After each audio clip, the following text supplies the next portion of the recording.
for tonight video guys, tingnan nyo guys. Oh, maliwanag na ang kalsada dito sa Barangay Kalasungay guys.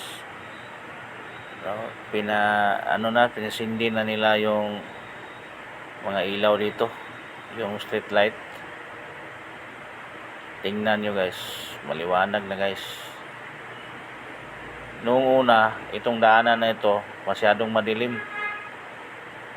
Oh, dinalakad ko to guys noon, madilim dito, walang kailaw-ilaw ang daanan dito. Ngayon maliwanag na, marami ng ilaw, street light from Zone 2 pa to guys, Zone 2 to Zone 6. Pero baka aabot to sa Zone 4.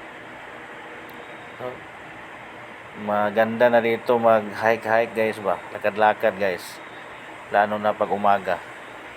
Hindi na siya masyadong